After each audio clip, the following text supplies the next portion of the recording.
نحمده ونستعينه ونستغفره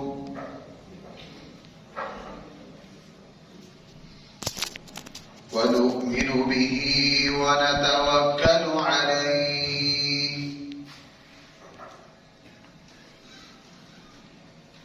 ونعوذ بالله من شرور أنفسنا ومن سيئات أعمالنا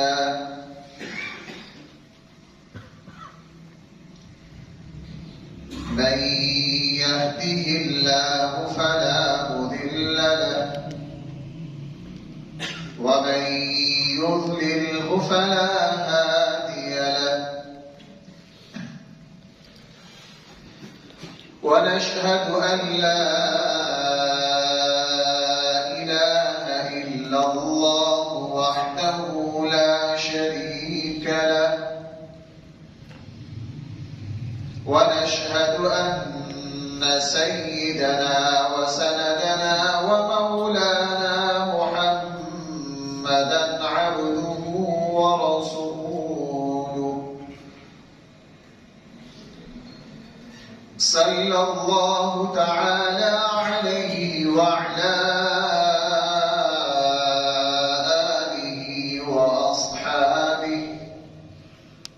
وبارك وسلم تسليما كثيرا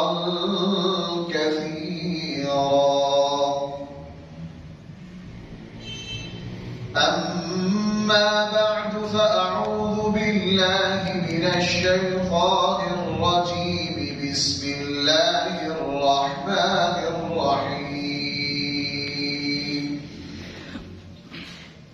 يا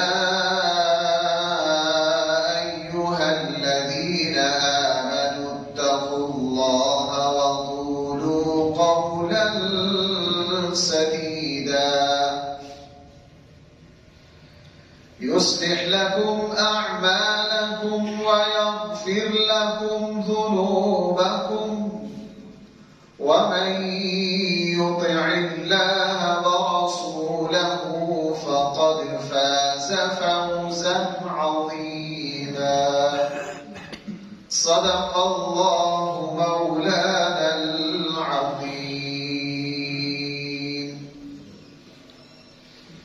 محترم سامعین الکرام، قرآن کریم نے ارشاد فرمایا یا ایھا الذین آمنوا، اے ایمان والو، قولوا قولا سدیدا، جب بھی کوئی بات کرو آپ کی بات سچی ہو اور صحیح ہو. دوسری جگہ قرآن کریم نے ارشاد فرمایا یا ایھا الذین آمنوا اتقوا اللہ وکونوا مع الصادقین، اے ایمان والو اللہ سے ڈرو اور سچے لوگوں کے ساتھ رہو. یہ سچائی ہے کیا؟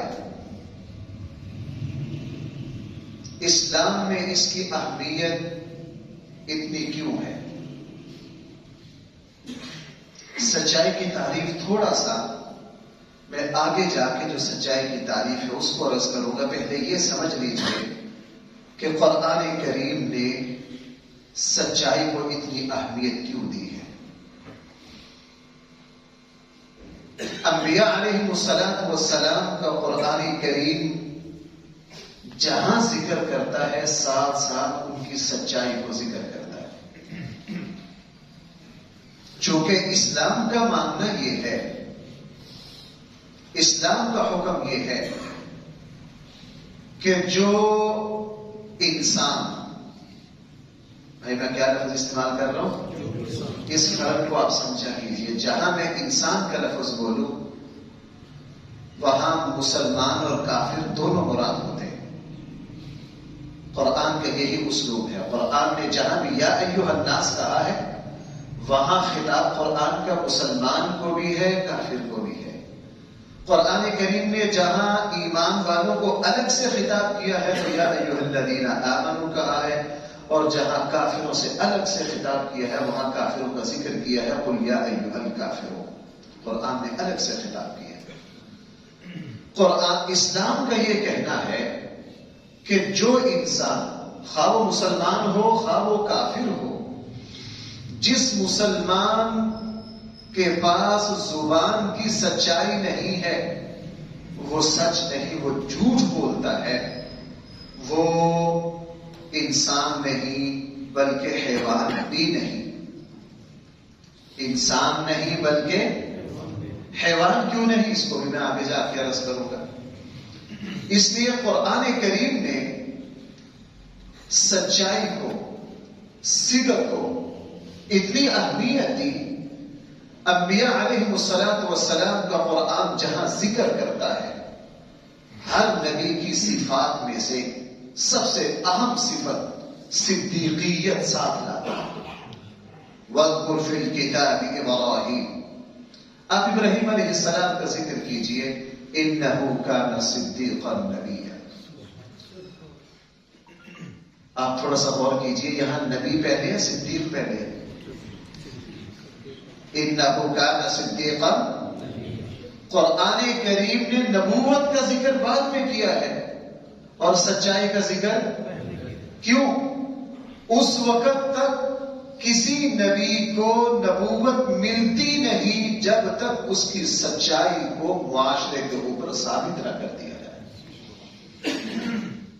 کسی نبی کو اس وقت تک نبوت ملتی ہی نہیں جب تک معاشرے میں اس نبی کی صداقت اور سچائی کو ثابت نہ کر دیا جائے.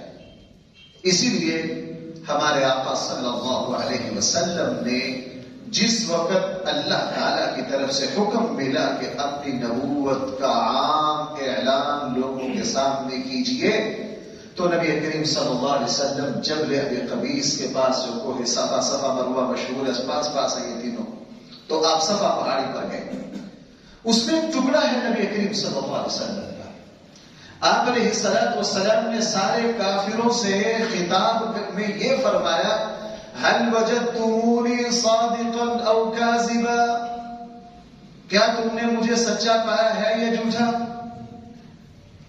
اس وقت پورا مکہ کا جو نفس تھا، جو سردار تھے، قبائلوں کے نمائندہ، وہ سارے موجود تھے. جب وہ مشہور بات ہے نا جس میں اللہ کے نبی نے یہ کہا، اس پہاڑی کے پیچھے مشہور ہے، ہر مسلمان جانتا ہے، تو سب سے یہ بھی پوچھا، هل وجدتمونی صادقا او کاذبا، کیا تم نے مجھے سچا پایا ہے یا جھوٹا؟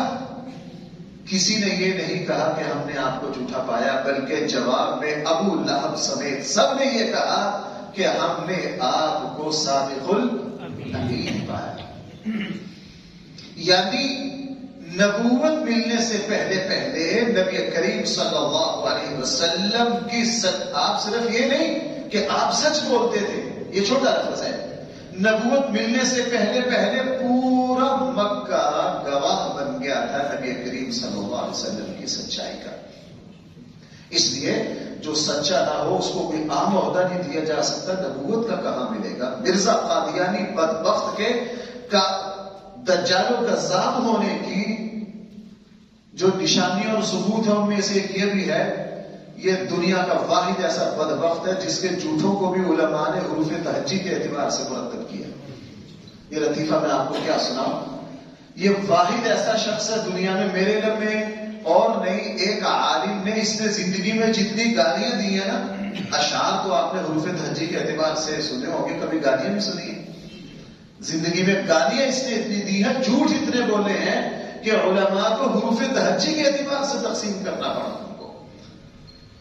رسول اللہ صلی اللہ علیہ وسلم نے پوچھا، ہاں تم نے مجھے سچا پایا ہے یا جھوٹا؟ پورے مکہ نے کیا کہا؟ ہم نے آپ کو سچا پایا. اور نبی اقدس صلی اللہ علیہ وسلم جس وقت غار حرا سے واپس تشریف لائے، اپنی مشکل کا ذکر حضرت خدیجہ الکبریٰ رضی اللہ عنہا سے کیا، اور یہ وہ وقت تھا کہ حضرت خدیجہ الکبریٰ رضی اللہ عنہا نبی کریم صلی اللہ علیہ وسلم کے ساتھ 15 سال گزار چکی. کتنا عرصہ؟ اور آپ کو پتا ہے کہ بیوی کو انسان شوہر کی کمزوریوں کا، خوبیوں کا سب کچھ پتا ہوتا ہے. میں ایک لفظ بولا کرتا ہوں اکثر آپ کی خدمت میں، رسول اللہ صلی اللہ علیہ وسلم کے روحانی معجزات. کیا پتہ نہیں بھائی میں غلط ہوں یا نہیں، میں نے کہیں پڑھا نہیں، یہ میرا ذاتی وجدان ہے، اگر میں غلطی کروں اللہ مجھے معاف کرے۔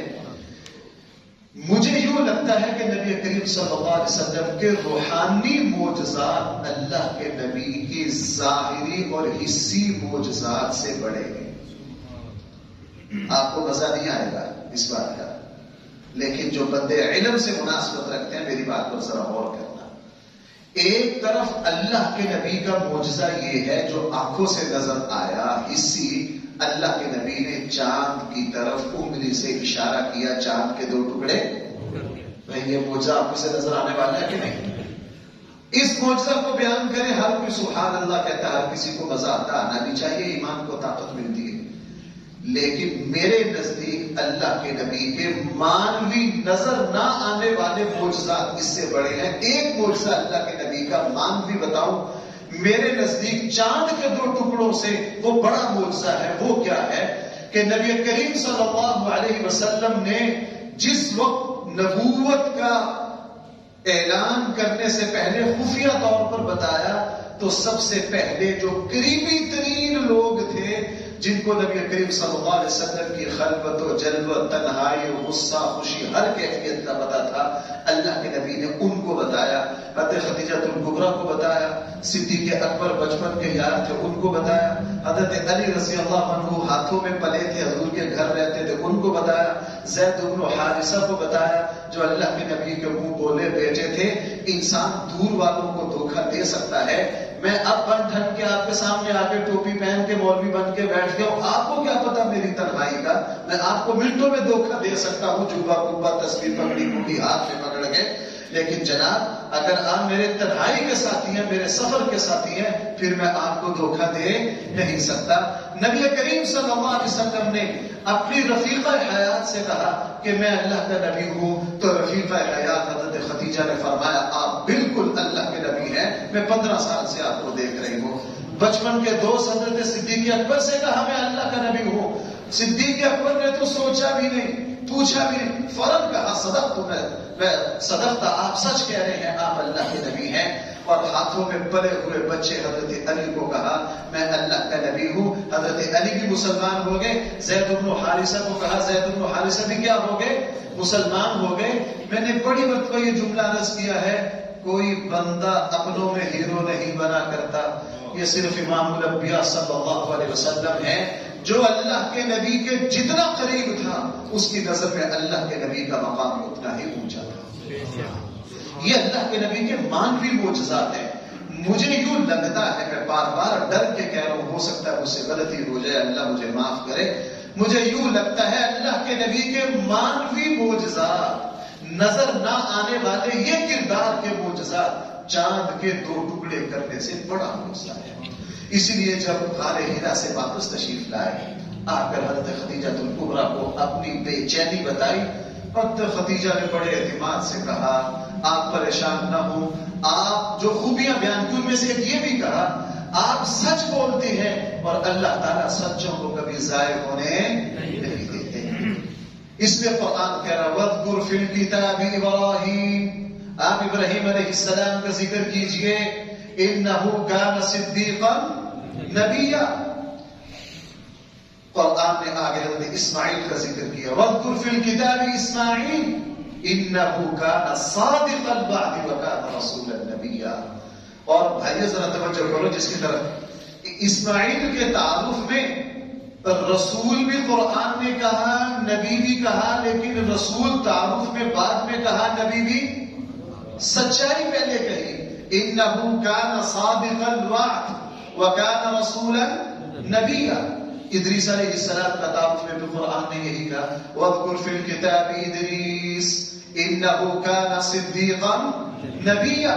صداقت پہلے اور نبوت بعد میں، چونکہ جس کے پلے سچائی نہیں ہے، جس کے پلے سچائی نہیں ہے وہ انسان کو کیا، وہ جانور بھی کہلانے کا حقدار نہیں ہے۔ کیوں؟ دیکھو بھائی، اس میں قرآن کریم ایک اور بات جگہ جگہ قرآن کہہ رہا ہے إِنَّا أَنزَلْنَا إِلَيْكَ الْكِتَابَ بِالْحَقِّ، ہم نے آپ کے اوپر قرآن کریم کس کے ساتھ اتارا ہے؟ سچائی کے ساتھ۔ کس کے ساتھ؟ ذرا ایک تھوڑی سی گہری بات ہے، علم کی بات ہے، اس پر غور کرنا۔ قرآن کریم اللہ کے نبی سے یہ خطاب کر رہا ہے. ہم نے آپ کے اوپر قرآن کریم کس طرح اتارا ہے؟ سچائی کے ساتھ. بس ذرا توجہ کرنا ہے. نبی کریم صلی اللہ علیہ وسلم امی ہیں، آپ کو لکھنا پڑھنا نہیں آتا.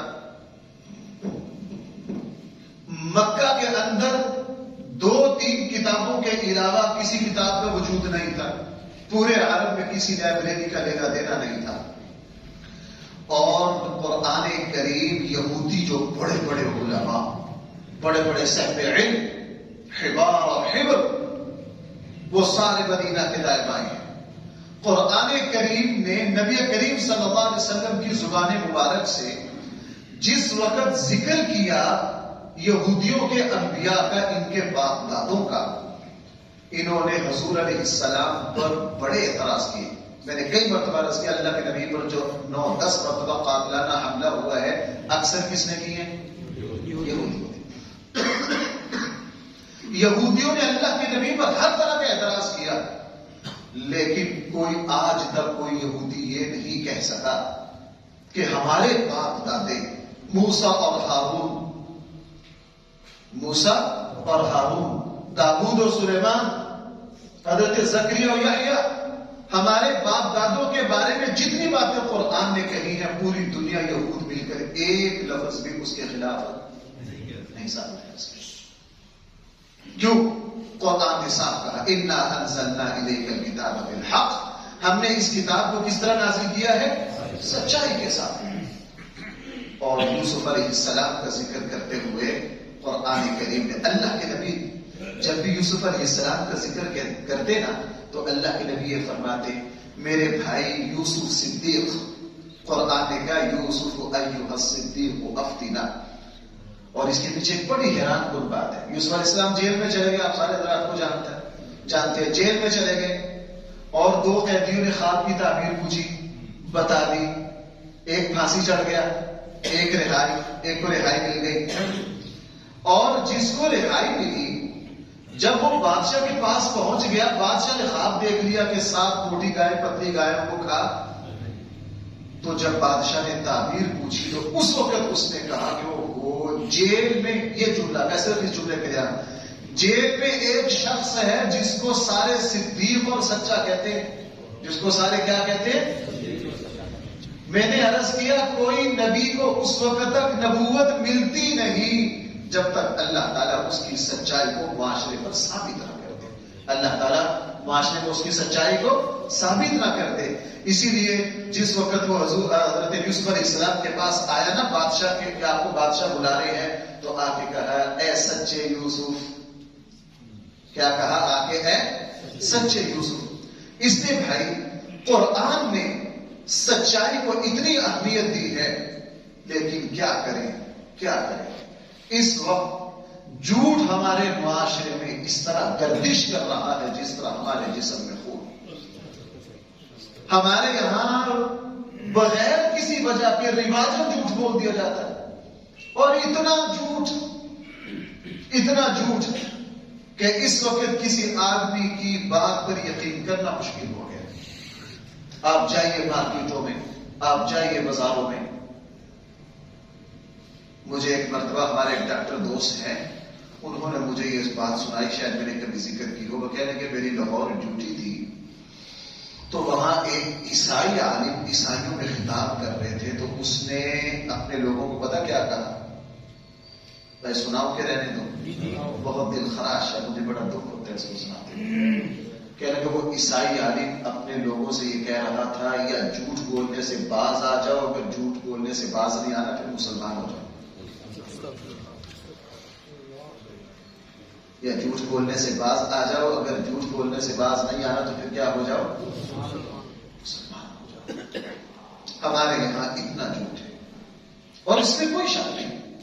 ہمارے یہاں قسم کھا کے دھڑلنے سے، ہمارے یہاں سیاسی میدانوں میں دیکھ لو، عدالتوں میں دیکھ لو، بازاروں میں دیکھ لو، کچہریوں میں دیکھ لو، کسی بھی میدان میں چلے جاؤ، اتنا جھوٹ کہ سچ کو بندہ انسان کیا کرے. حالانکہ قرآن کریم نے، نبی کریم صلی اللہ علیہ وسلم نے سچائی پر اتنا زور دیا، اور میں اتنے واقعات آپ سے عرض کر رہا ہوں. نبی کریم صلی اللہ علیہ وسلم کے بدترین دشمن مکہ والے ابو سفیان، رسول اللہ صلی اللہ علیہ وسلم نے جس وقت دنیا کے بادشاہوں کو خط لکھے تو جو ہرقل کو خط لکھا، جب ہرقل کو ملا، چونکہ وہ ہرقل سب سے بڑی سپر طاقت تھی، اس کو بڑا غصہ آیا، لیکن ہرقل پڑھا لکھا بہت تھا، آسمانی کتابوں کا مطالعہ بہت تھا، اپنی فراست سے سمجھ گیا کہ اس بندے کے حالات معلوم کرنے چاہیے. تو ہرقل نے کیا کیا؟ ہرقل نے منادی کروائی اپنے ملک میں کہ کوئی حجاز کا قافلہ آیا ہوا ہے. اور بھائی آپ کو اللہ کے نبی کے سیرت کے کردار کی بلندی کتنی تھی، اس سے ذرا اندازہ لگائیے. اتفاق سے ہرقل کے شہر میں حضور کے بدترین دشمن مکہ والوں کا قافلہ پہنچا ہوا تھا. بازار میں مکہ کا قافلہ کچھ خرید و فروخت کر رہا تھا، ایک بندہ آوازیں دیتا پھر رہا تھا کہ آپ کوئی حجاز کا قافلہ آیا ہوا ہے. ابو سفیان نے کہا کیا بات ہے، ملاقات تو نہیں ہو سکتی تھی؟ مکہ والے تو خوش ہو گئے، بادشاہ سے ملاقات ہو جائے گی. پہنچ گئے ہرقل کے پاس. جب ان کو پتا چلا نا کہ نبی کریم صلی اللہ علیہ وسلم نے نبوت کا خط لکھا ہے، تو مکہ والے خوش ہو گئے کہ اب آئے گا مزہ، سپر طاقت کو چھیڑا ہے. کس کو؟ اور ہمیں بھی بھڑکانے کا موقع ملے گا. جب ابو سفیان اپنے قافلے اپنے ساتھیوں کے ساتھ ہرقل کے سامنے بیٹھا تو ہرقل، امام بخاری نے اس کو بخاری میں جگہ جگہ ذکر کیا ہے اس روایت. تو ہرقل نے کہا تم نے نسب کے اعتبار سے سب سے زیادہ قریب اس شخص کے جس نے مجھے خط لکھا ہے اور یہ کہا ہے کہ میں اللہ کا نبی ہوں، کون ہے؟ ابو سفیان نے کہا میں. کہا تم آگے آگے بیٹھ جاؤ، اور باقی کو کہا تم پیچھے بیٹھ جاؤ. اگر یہ جھوٹ بولے تو آپ نے سر سے مجھے اشارہ کر دیا. ابو سفیان کو سوال کرنے لگے، یہ جس شخص نے خط لکھا ہے اس کو جانتے ہو؟ جی جانتے ہیں، میرا خون میرا نسب اور ان کا نسب ایک ہے. ان کا نسب کیسا ہے؟ جی پورے عرب میں سب سے زیادہ معزز ہے، پورے عرب میں سب سے زیادہ. ہرقل نے فوراً کہا کہ کوئی نبی گھٹیا نسب سے نہیں آتا، سارے انبیاء کے نسب بہت اونچے. اگلی بات پوچھی، اس پر ایمان لانے والے مالدار ہیں یا غریب؟ کہا ایمان لانے والے سارے غریب ہیں. کہا بالکل صحیح کہہ رہے ہو. انبیاء پر ابتدا جو ایمان لاتے وہ غربا ہی لاتے. وہ کیا لاتے ہیں؟ غربا. اس لیے بھائی آپ سے ایک بات عرض کروں، دنیا ایڈی چوٹی کا زور لگا رہی ہے اسلام کو مٹانے کی. دنیا سے غربت ختم ہو سکتی ہے؟ جب غربت نہیں ختم ہو سکتی تو اسلام بھی ختم نہیں ہو سکتا. یہ حدیث بہت حکمت پر مبنی ہے. رسول اللہ صلی اللہ علیہ وسلم نے فرمایا کہ اسلام اور ہر نبی پر ایمان لانے والے ابتداء کون لوگ ہوتے ہیں؟ اور آپ کو پتا ہے معاشرے میں غربا کا وجود رہتا ہی. دنیا میں کبھی ایسا لمحہ نہیں آیا کہ پوری دنیا میں مالدار کو غربا نہ ہو. اسی لیے ہندوستان کا بہت بڑا مدرسہ ہے دارالعلوم دیوبند. اس کو جب بنایا اور اس کے جو بانی تھے نا، انہوں نے جو 10 اصول لکھے ان میں سے ایک اصول لکھا کہ غریبوں سے چندہ لینا ہے، مالدار دے دے ٹھیک ہے، نہ دے تو پرواہ نہیں کرنی. بھائی سنتے ہیں میری بات؟ غریبوں سے چندہ لینا ہے، مالدار دے تو بہت اچھا، نہ دے تو پرواہ. تو کسی نے پوچھا حضرت یہ غریبوں سے چندہ کیوں لے رہا ہے؟ یعنی کہ غریب قیامت تک رہیں گے، اگر غریب قیامت تک رہیں گے تو مدرسہ بھی قیامت تک. میں نے اس سے یہ سمجھا، جس دن میں نے حضرت کی بات سنی نا، مجھے پھر اس دن اس حدیث کی تشریح سمجھ میں آ گئی. اللہ کے نبی نے اس لیے فرمایا تھا کہ اسلام کو ہمیشہ قبول کرنے والے، سینے سے لگانے والے کون ہوں گے؟ تو غربا ہوں گے. چونکہ غربا ہمیشہ باقی تو اسلام بھی ہمیشہ باقی. کہا جی اس پر ایمان لانے والے مالدار ہیں غریب؟ کہا غریب. ہرقل نے کہا صحیح کہہ رہے ہو، انبیاء پر ابتدا ایمان لانے والے سارے غربا ہوتے ہیں. اچھا تمہاری کو جنگ ہوئی ہے؟ 2 ہوئی ہیں. اس وقت صرف 2 جنگیں ہوئی تھی، احد اور بدر. کیا نتیجہ رہا؟ ایک وہ جیت گئے، ایک ہم جیت گئے. کہا یہ بھی صحیح ہے، انبیاء علیہ الصلوۃ والسلام ہر جنگ جیتتے نہیں. بھائی سنو، ہم ہر جگہ کامیابی چاہتے ہیں، ہم ناکامی کا منہ دیکھنا. بھائی میں غلط تو نہیں کہہ رہا ہوں. ہم کہتے ہو، ایک مرتبہ ایک صاحب میرے پاس آ گئے، یہاں جمعہ پڑھتے ہیں، شاید اب بھی بیٹھے ہوں، ناراض نہ ہو، میں اشارے سے بات کرتا ہوں. 35-40 سال کاروبار کیا، بیچ میں 2 سال پریشانی کے آ گئے. میرے پاس بیٹھتے وہ تو بات بھی شکوا کی ہوئی، مفتی صاحب یہ بھی ہو گیا، زکات بھی دی تھی، فلاں بھی دی تھی، فلاں بھی دی تھی، پھر بھی نقصان ہو گیا، یہ ہو گیا. میں نے کہا اب مجھے سمجھ میں نہ اس میں کیا ہوتا. تھوڑی دیر سوچنے کے بعد میں نے پوچھا کتنا ایسا کتنا عرصہ ہو گیا کاروبار کرتے؟ 40 سال. اس میں مشکل حالات کے میں بس یہ 2-3 سال آئے ہیں. میں نے کہا اللہ کا قانون یہ نہیں ہے کہ دنیا میں رہتے ہوئے ہمیشہ ہر کسی کو ہر وقت کامیابی ملے، یہ اللہ کا قانون نہیں ہے. اسی حدیث سے ثابت ہو رہا ہے. ہرقل نے پوچھا کتنی جنگیں ہوئی ہیں؟ 2. کیا نتیجہ رہا؟ ایک میں وہ جیت گئے، ایک میں ہم. کہا انبیاء علیہ السلام کے ساتھ ایسے ہی ہوتا ہے، وہ جیتتے بھی ہیں اور ہارتے بھی ہیں. آخری بات جس کا تعلق میرے موضوع سے ہے، آیا انہوں نے کبھی جھوٹ بولا ہے؟ ابو سفیان بعد میں اسلام لانے کے بعد کہا کرتے تھے یہ سوال کا جواب ایسا تھا جہاں مجھے اپنی دشمنی نکالنے کا موقع مل سکتا تھا، اور میں نے کوشش کی. 2 باتیں. ایک تو میرے ضمیر نے اجازت نہیں دی کہ میں جھوٹ بولوں، میرے ضمیر نے. دوسرا میں اس ہستی کی سچائی کو بھی جانتا تھا. میں نے ہرقل کو کہا ہم نے آج تک اس کی زبان سے جھوٹ نہیں سنا. تو ہرقل نے فوراً آگے سے کہا کہ بالکل ٹھیک. اور اس کی شرح ابن حجر لکھتے ہیں کہ ہرقل نے پھر یہ بھی کہا کہ صرف تمہارے نبی نہیں، کسی نبی سے آج تک کسی نے جھوٹ سننا تو دور کی بات ہے، کسی نبی کی زبان پر کبھی جھوٹ آیا ہی نہیں، کبھی جھوٹ آیا ہی، چونکہ اللہ تعالیٰ کو جھوٹ سے نفرت ہے. اس لیے بھائیو قرآن کریم ہمیں یہ کہہ رہا ہے. نبی کریم صلی اللہ علیہ وسلم کے ایسے ایسے ارشاد ہیں. رسول اللہ حضرت حسن رضی اللہ عنہ فرماتے ہیں میں نے خود نبی کریم صلی اللہ علیہ وسلم سے یہ سنا، اللہ کے نبی یہ فرما رہے تھے کہ جو سچائی ہے وہ دل کا اطمینان ہے، اور جو جھوٹ ہے وہ بے چینی ہے. جو سچ بولے گا، جو کیا بولے گا؟ سچ بولے گا، اللہ جل جلالہ اس کو عزت دے دیں گے. اور جو جھوٹ بولے گا اگرچہ وہ وقتی طور عزت کمائے، لیکن اللہ جل جلالہ اس کو اندر ضرور ذلیل و رسوا کریں گے. بھائیو اس بات کو سنو، مجھے بھی ایک عرصہ تک اشکال پیش آتا رہا، مجھے بھی اس اشکال کا سامنا کرنا پڑا. بہت سے دوست یہ کہتے ہیں کہ جی سچ بولتے ہیں، سرکاری ملازم اگر سچ بولے تو معطل ہوتے ہیں. کیوں جی ہمارے یہاں ٹیچر بیٹھے ہیں، سرکاری ملازم بیٹھے ہیں، ذمہ پوچھئے ذرا ان سے، اگر ہر جگہ سچ بولے تو کیا ہوتا ہے؟ بڑی مشکل ہے. مجھے ایک مرتبہ ایک صاحب نے مجھے 3 دن تک اس کا جواب دیا، اس کو کیا جواب؟ اور کہا جی فلاں سرکاری ادارے نے مجھ سے یہ چیزیں بنائی ہیں، اور جو کاریگر ہیں وہ مجھ سے بڑے متقی، پرہیزگار، نمازی، اللہ سے ڈرنے والے، میں ذاتی طور پر ان کو جانتا ہوں. کہنے کہ جی جو مشینیں بن کے چلی گئی ہیں، لیکن جو اوپر کے افسر ہیں وہ ان کو پاس نہیں کر رہے ہیں. وہ کہہ رہے ہیں آپ کی مشینیں صحیح نہیں ہیں. مجھے کہنے کہ مجھ صاحب وہ 2 کروڑ میں میری مشینیں تیار ہوئی ہیں، افسر جس نے اوکے کرنی ہے وہ کہتا ہے جی مجھے 5 لاکھ دو تو میں اوکے کروں گا. اب اگر میں اس کو رشوت 5 لاکھ دے دوں تو 1 منٹ میں اوکے ہو جائیں گی، اگر میں اوکے نہیں ہوگی تو 2 کروڑ میرا گیا، میں دیوالیہ ہو گیا. اب میں کیا کروں؟ بھائی میری بات سمجھ رہے ہیں؟ مجھے اس کا، آپ کو سچ بتا رہا ہوں، مجھے اس کا کوئی جواب نہیں آیا. میں نے ان سے کہا مجھے اس کا جواب نہیں آتا، لیکن میں بڑے عرصہ سوچتا رہا.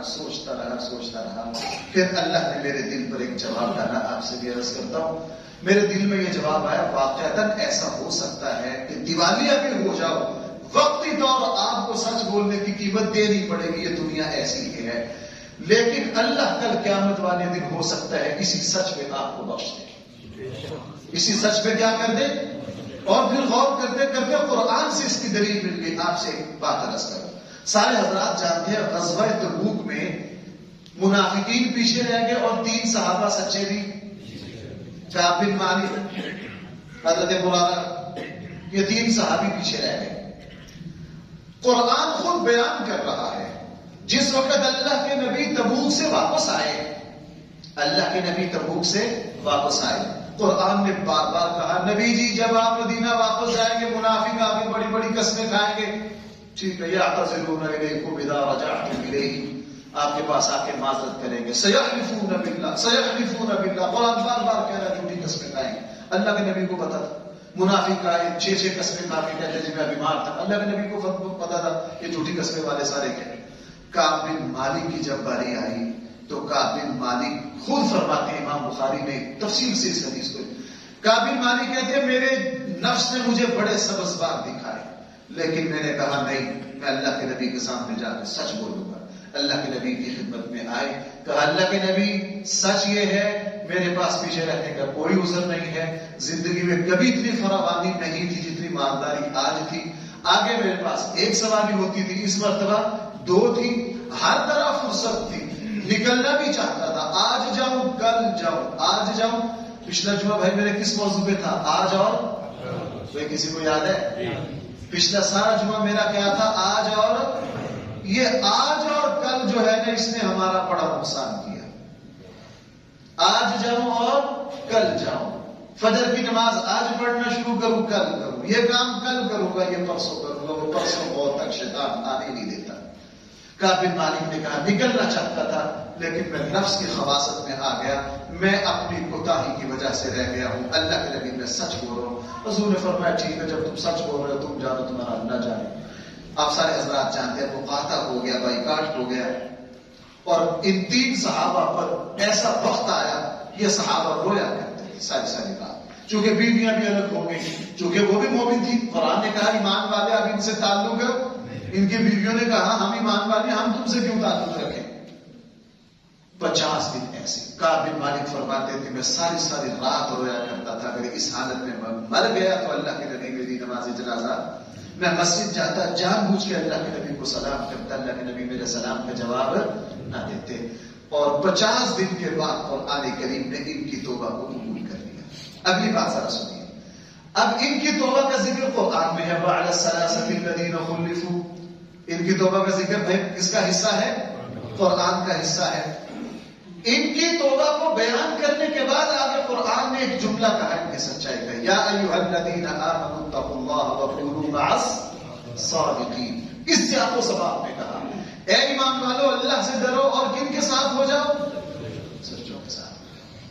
اللہ کے نبی اللہ تعالیٰ کو ان 3 ساتھیوں کا سچ اتنا پسند آیا، یہی بات میں عرض کر رہا ہوں۔ آج لوگ کہتے ہیں جی اگر میں وقتی طور سچ بولوں کاروبار میں یہ نقصان ہوتا ہے، بھائی واقعتاً ہوتا ہے، آپ صحیح کہہ رہے ہیں، معاشرہ بہت گر گیا ہے، سچ بولنے پر بڑی مشکلات ہے، لیکن تھوڑا سا حوصلہ کر لو، سچ بولو، دنیا کے نقصان کو گوارا کرو۔ کعب بن مالک نے دنیا کے نقصان کو گوارا کیا لیکن سچ کا دامن نہیں چھوڑا، قرآن کریم نے ان کے سچ کو کہاں لایا؟ قرآن کا حصہ بنایا۔ کس کا حصہ بنا دیا؟ اس لیے میرے بھائیوں اس وقت ہمارے یہاں جھوٹ بہت ہے، سچ اللہ کو سچ بہت پسند ہے۔ سچ جو ہے، ہم سچ کا تعلق صرف زبان سے نہیں، بھائی اس بات کو ذرا سمجھنا، سچ کا تعلق زبان سے بھی ہے، عمل سے بھی ہے۔ کس سے؟ عمل سے بھی ہے۔ جو بندہ دل اور زبان اور عمل تینوں سے سچ بولے اسلام میں وہ سچا ہے۔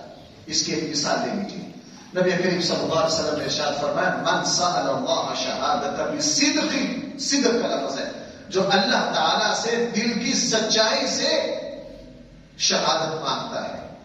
بھائی کس طرح؟ دل کی سچائی سے، ہاں دل کی سچائی سے اللہ تعالی سے شہادت مانگتا ہے۔ سچائی اللہ کو، نیت کی سچائی ہے یہاں، جس نے اللہ تعالی سے دل کی سچائی سے شہادت مانگی، رسول اللہ صلی اللہ علیہ وسلم نے فرمایا من سأل اللہ شہادۃ بصدق بلغه اللہ منازل الشہداء وإن مات علی فراشی۔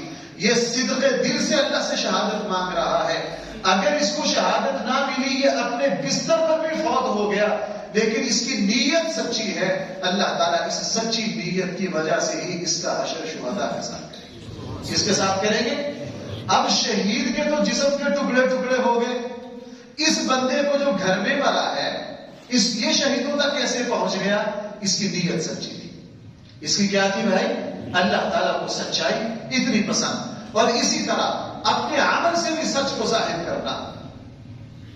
صحیح حدیث ابو داؤد میں ہے، نبی کریم، اور آج بھائی ہم سارے یہ کرتے ہیں، نبی کریم صلی اللہ علیہ وسلم نے فرمایا جو اپنی حیثیت کو بڑھانے کے لیے لباس شہرت کا پہنے، ریاکاری کا پہنے، اور لوگوں کو چھوٹا ثابت کرنے کے لیے اور اپنے آپ کو مال اور عزت میں دوسروں سے بڑا بنانے کے لیے جو لباس پہنے، نبی کریم صلی اللہ علیہ وسلم نے فرمایا کل قیامت والے دن اس کو جہنم کی آگ کا لباس پہنایا جائے گا۔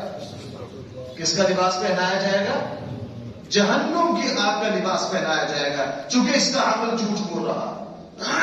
اسی سے یہ بس بھائیو ہمارے یہاں یہ آج ہو رہا ہے کہ نہیں؟ بھائی آپ بولتے نہیں ہیں، مجھے لگتا ہے اگر آپ ناراض ہوتے ہیں ہم اس طرح کرتے ہیں۔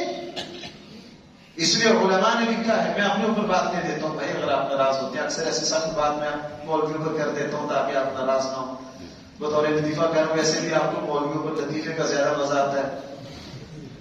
علماء نے فرمایا جو شخص نیک نہ ہو،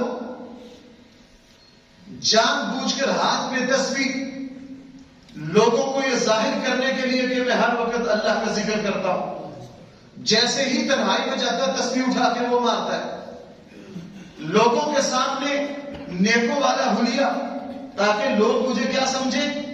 نبی کریم صلی اللہ علیہ وسلم نے فرمایا یہ شخص جہنم میں جائے گا، چونکہ اس کا عمل جھوٹ پر مبنی ہے۔ اس کا عمل کس پر مبنی ہے؟ جھوٹ پر مبنی ہے۔ اسلام اس کی اجازت نہیں دیتا۔ آج ہمارے یہاں کیا دین کیا دنیا، آپ نے الیکشن کے دنوں میں دیکھا نہیں لوگوں کے لباس، لوگوں کی گاڑیاں عجیب عجیب طرح کی کہاں سے آتی ہیں، اور ہمارے یہاں مولویوں میں بھی آ گیا، نعت خانوں میں بھی آ گیا، خطیبوں میں بھی آ گیا، اپنی حیثیت کو بڑا ظاہر کرنے کے لیے لباس پہننا، چونکہ یہ عمل کا جھوٹ ہے۔ اور میں نے اسی مہینے کے کوئی کسی جمعے میں عرض کیا تھا، اس وقت بھائیو ہم حقیقی زندگی نہیں گزار رہے ہیں، ہم مصنوعی زندگی گزار رہے ہیں۔ ہماری دکھاوے کی زندگی ہے، تصنع اور بناوٹ کی ہے۔ ہر بندے کی جو حیثیت ہے وہ اپنی حیثیت سے بڑا بن کے دکھانا چاہتا ہے۔ نبی کریم صلی اللہ علیہ وسلم نے فرمایا اس کو جہنم کی آگ کا لباس پہنایا جائے گا، اللہ نے اس کی جو حیثیت رکھی ہے وہ اس سے زیادہ ظاہر کرے۔ کیوں بھائی ہمارے یہاں جب ہم بیٹا بیٹی کے رشتے کرتے ہیں تو اس پہ دھوکے نہیں ہو رہے؟ کیوں بھائیو؟ بے ایمانی ہو رہی ہے کہ نہیں؟ اس لیے ہم زبان کا بھی جھوٹ بول رہے، ہم نیت کا بھی جھوٹ بول رہے، اور ہمارا عمل بھی جھوٹ کا ہے۔ ہمارا عمل بھی کس کا ہے؟ جھوٹ کا ہے۔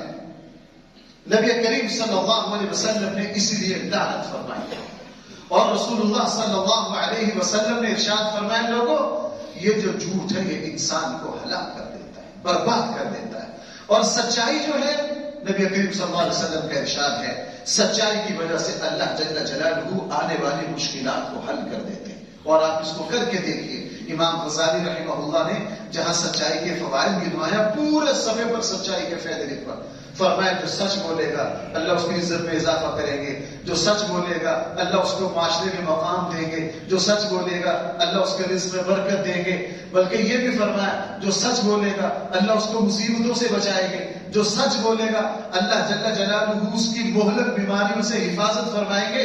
رسول اللہ صلی اللہ علیہ وسلم اتنے حساس تھے، یہاں تک فرما دیا کہ جھوٹ میں بازار میں بھی جھوٹ بولنے کی اجازت ہے۔ ہم نے تو وہ اپریل کی تاریخ رکھی ہوئی نا جھوٹ بولنے کے لیے، نبی کریم صلی اللہ علیہ وسلم نے اس سے منع فرمایا کہ مذاق میں بھی کسی سے جھوٹ نہ بولو۔ اللہ کے نبی صلی اللہ علیہ وسلم جب کبھی مذاق کرتے اس کی بڑی رعایت کرتے، ایک بددعا ہے یعنی کہ اللہ کے نبی میرے پاس سواری کے لیے اونٹ نہیں ہے، مجھے کوئی اونٹ دے دیجئے۔ حضور نے فرمایا میرے پاس اونٹ تو نہیں ہے، اونٹ کا بچہ ہے وہ دے دیتا ہوں۔ اس نے کہا جی میں بچے کا کیا کروں گا، میں بچے کا کیا کروں گا؟ اللہ کے نبی نے فرمایا جو تو بڑا اونٹ مانگ رہا ہے وہ بھی تو اونٹی کا بچہ ہے، وہ بھی کس کا بچہ ہے؟ اونٹی کا بچہ ہے۔ ایک بڑا اونٹ منگوایا، اب مذاق کیا اس سے لیکن سچ پر مبنی۔ کس پر مبنی؟ سچ پر مبنی۔ فرمایا اونٹ نہیں، اونٹ کا بچہ دوں گا تجھے۔ اتنے حساس۔ اس لیے بھائیوں اس وقت ہمارے بغیر کسی وجہ کے فون کر رہے تو کتنے، کسی کو فون کرو جی میں ادھر ہی ہوں، پہنچا ہوتا سے آپ کو، کوئی وجہ ہی نہیں۔ اس لیے اس کو گناہ بے لذت کہا ہے۔ آپ کو یاد ہو 1 سال پہلے میں نے ایسے گناہوں کی فہرست گنوائی تھی جن گناہوں میں نہ دین کا فائدہ نہ دنیا کا فائدہ، ہم خواہ اپنا نامہ اعمال سے آ سکتے ہیں۔ ان میں سے ایک یہ، ہاں اسلام نے جھوٹ بولنے کی اجازت صرف وہاں دی ہے جہاں جان کو خطرہ ہو، جہاں کیا ہو، جان کو خطرہ ہو، اور وہاں بھی صریح جھوٹ نہ بولا جائے، اس کو جھوٹ نہیں کہہ سکتے، عربی میں اس کو توریہ کہتے ہیں۔ ایسا مبہم لفظ بول لیا جائے، جیسے سیدنا صدیق اکبر رضی اللہ عنہ جس وقت نبی کریم صلی اللہ علیہ وسلم کے ساتھ ہجرت کے لیے جا رہے تھے، تو صدیق اکبر نے حضور علیہ السلام کی شناخت پہچان ظاہر نہیں کرنا چاہتے. راستے میں کسی نے پوچھ لیا کہ یہ تمہارے ساتھ جو صاحب ہے یہ کون ہے؟ اب اگر یوں کہہ دیں یہ فلان ہے تو کام خراب ہوتا ہے. عربوں کے یہاں سفر میں کرائے پر راستہ بتانے والے ملا کرتے تھے، ان کو ہادی کہا کرتے تھے. ان کو کیا کہا کرتے تھے؟ ہادی کہا کرتے تھے. ہادی کا معنی کیا؟ راستہ دکھانے والا. تو اس نے صدیق اکبر سے پوچھا یہ کون ہے تمہارے ساتھ؟ کہنے لگے یہ میرے ہادی ہیں، راستہ دکھانے والے ہیں. اب یہ لفظ بولا عربوں کے دستور کے مطابق، اور ادھر سے نبی کو بھی قرآن نے کیا کہا؟ مراد لیا کہ اللہ کے نبی ہیں. اب لفظ کا ظاہر کچھ اور ہے اور لفظ کا معنی کچھ اور ہے. ہمارے ایک بزرگ تھے 1857 کی جنگ آزادی کے بعد جن علماء کو سزائے موت ہوئی، ان کو بھی سزائے موت کے آرڈر جاری ہوئے. انگریز پولیس ان کو تلاش کرتی پھر ایک جگہ کھڑے تھے. انگریز نے آ کے گھیر، پولیس نے آ کے گھیر لیا. تھے وہاں کے تھے، کہنے لگے جی یہاں مولوی قاسم تھا. ہمیں پتا چلا وہ پوری مخبری پر آئے تھے. اب اگر اسے کہتے کہ یہاں مولوی قاسم نہیں ہے تو جھوٹ ہو گیا کہ نہیں؟ تقویٰ دیکھیے بھائی ان لوگوں کا. حالانکہ یہاں جان کو سزائے موت ہوئی تھی، جان کو بچانے کے لیے جھوٹ بولے. لیکن ہمارے بڑے ایسے لوگ، اب تو ہم چھوٹی چھوٹی بات پہ جھوٹ بول دیتے ہیں نا. انہی سے پوچھ لیا، آپ اکیلے کھڑے تھے کہ یہاں پہ پتا چلا مولوی قاسم تھا. باتوں میں جہاں کھڑے تھے نا تھوڑا سا سرک کے اس پولیس افسر کو کہنے لگے یار واقعی کھڑے تھے، تھوڑی دیر پہلے یہی تھے، تھوڑی دیر پہلے یہی تھے. ہمارے ہندوستان کے بہت بڑے محدث ہیں مولانا رشید احمد صاحب گنگوہی، ان کو بھی سزا موت. جب ان کو گرفتار عدالت میں پیش ہوئے، ہاتھ میں تسبیح تھی، تو مجسٹریٹ نے ان سے پوچھا کہ ہمارے پاس پورے ثبوت ہیں کہ آپ کے گھر میں اسلحہ ہے، اور اس وقت تھا 1857 کی جنگ آزادی کے لیے تھا. اب میدان جہاد میں آپ کو پتہ ہے جھوٹ بولنے کی، چکر دینے کی اجازت ہے یا نہیں؟ لیکن اس اجازت پر عمل نہیں کیا، فوراً توریہ کیا. اس نے کہا جی آپ کے گھر میں اسلحہ ہے، تو ہاتھ میں تصویر تھی. مجسٹریٹ کو کہا جی میرا اسلحہ تو یہ ہے. یہ نہیں کہا کہ نہیں ہے، یہ نہیں کہا، میرا اسلحہ تو یہ ہے. اور اس نے مجسٹریٹ کو کہا اور اپنی بات سے نکل گئے. اس لیے بھائیوں بات میں یہ عرض کرنا چاہتا ہوں، اس وقت ہمارے یہاں جھوٹ کا بازار گرم. ہماری تو کوئی کام ہمارا جھوٹ کے بغیر نہیں ہو رہا. اتنا جھوٹ اللہ معاف فرمائے. قدم قدم پر جھوٹ، ہر کاروبار میں، ہر گھر میں. زندگی کا شاید کوئی مرحلہ ایسا نہ ہو جس میں ہم جھوٹ تھوڑا سا احساس کیجیے. اور بھائی میری ایک بات سمجھو، جس گناہ کے گناہ ہونے کا احساس نکل جائے وہ سب سے خطرناک گناہ ہوتا ہے، انسان کو کفر تک پہنچا دیتا ہے. میں نے آپ کو کئی مرتبہ صلی شاہ عبد القادر جیلانی رحمہ اللہ کے پاس ایک شخص آئے، آ کر کہا، پہلے کئی مرتبہ آئے تھے شاہ جی کے پاس، بار بار آتے تھے، وہ اچھے لوگ تھے، آج کون آتا ہے. ان کا ایک گناہ کرنے کو دل چاہ رہا تھا. اپنے شیخ کو کہنے کہ حضرت میں فلاں گناہ کرنا چاہتا ہوں، مجھے اجازت دے دو. مجھے کیا دے دو؟ جب بار بار آیا شاہ جی رحمہ اللہ سمجھ گئے کہ اس کے اوپر اس گناہ کا جنون ہے، اس میں باز آنا نہیں ہے. تو اسے پتا کیا کہا چلو اچھا ٹھیک ہے، اگر گناہ کرنے کا دل کر ہی رہا ہے نا، گناہ کر لو، لیکن گناہ کو گناہ سمجھ کے کرنا. کیا کرنا؟ گناہ کو گناہ سمجھ کے کرنا. اجازت دے دی. اب مریدین کو اشکال پیش آیا، حضرت آپ نے گناہ کی اجازت دے دی. فرمایا اگر میں اجازت نہ بھی دیتا اس نے گناہ پھر بھی کر لینا تھا. میں نے صرف اس کے اندر گناہ کے احساس کو پیدا کیا ہے. جب یہ گناہ کو گناہ سمجھ کر کرے گا انشاءاللہ اس کو ایک دن توبہ کی توفیق مل جائے گی. اور بھائیو میں آپ کو سچی بات عرض کروں، زندگی میں جہاں جہاں ہماری غفلتیں کوتاہیاں ہیں اس کے ہیلے بہانے نہ تلاش کرو. یہ نہ کہو یار فلاں کام نہیں کرنا چاہتا تھا بس ہو، نہیں کہو یہ میرا قصور ہے. امام غزالی رحمہ اللہ نے ایک بات بڑی تاکید سے کہی، اور میں آپ کو تجربے سے ایک بات عرض کروں، اگر ہم کوئی گناہ نہیں چھوڑ سکتے تو اس گناہ کو حلال نہ بنائیے. لوگ سود کو چھوڑنا نہیں چاہتے، اس کو سود کو حلال کرنا چاہتے ہیں. قیامت تک توبہ کی توفیق نہیں ملے گی، قیامت تک توبہ کی توفیق نہیں ملے گی. جس گناہ کو ہم نہیں چھوڑ سکتے کم سے کم اس گناہ کو گناہ سمجھیے، اپنے آپ کو قصوروار سمجھیے. انشاءاللہ اللہ جل جلالہ ایک دن توبہ کی توفیق دے دے گا. گے. یہی معاملہ جھوٹ کا ہے. ہم بہت زیادہ جھوٹ بولتے ہیں، لیکن بھائیوں جھوٹ کو جھوٹ سمجھیے. ہم سب جھوٹ کو جھوٹ سمجھیں، غلط سمجھیں، اپنے آپ کو قصوروار سمجھیں. اگر ہم یہ سمجھیں گے تو انشاءاللہ ایک دن یہ جھوٹ ہماری زبان سے اللہ تعالیٰ دور کر دیں گے. اللہ تعالیٰ ہم سب کو صحیح